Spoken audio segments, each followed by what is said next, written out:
So here we are trying to do Microsoft Macro Assembler simulations using Masm 6.15. As you can see, I downloaded and installed Masm 6.15 on my D drive, and I have added all the libraries from Kip Irvine in the include directory. Here is irvine32.inc.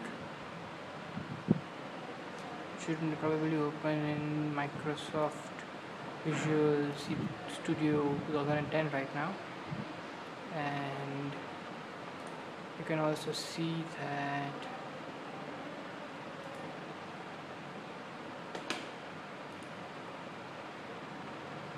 over here. So this is the Irvine library. We just saw that earlier. .inc file, and this is the bin file where you have the executables for microassembler, and the library directory where you have the libraries stored.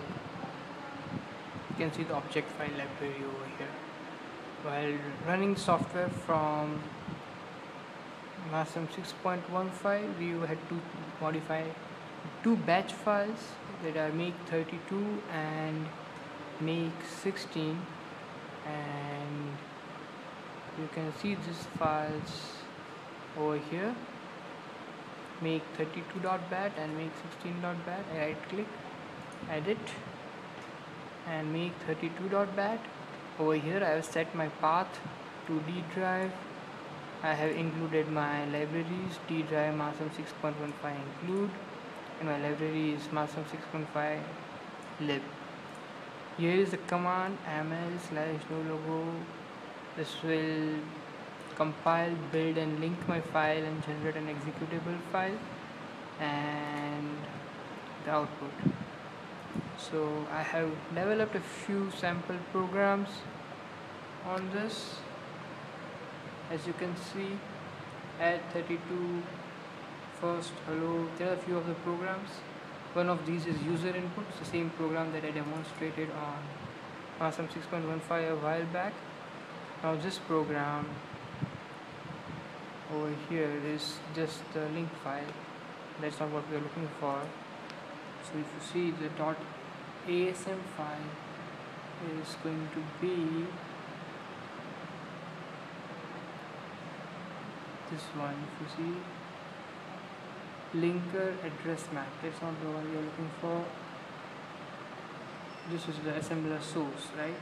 So this is the file that we will try to build directly in MS-DOS instead of using Visual Studio 2010. All I will do is go to the command prompt. I go to C, change over to D, I change over to Masm 615, and then I will build the file. So make32 space user input and enter, and as you can see, the file has been linked and built. asm exe ilk list map obj and pdb. I press enter, and now I can run the file. So I type user input, it will run the exe file just come build. As you can see, enter a 32-bit sign in 1 2 3 4 and 1 2, enter, and you will see there is the answer. So what we saw over here is the same thing as what we saw in Visual Studio 2010, but this time on Masm 6.15, built on running on MS-DOS directly. The advantage in doing this in Visual Studio 2010 would be that we will be able to add breakpoints and debug the program more easily. I will demonstrate that in the next video.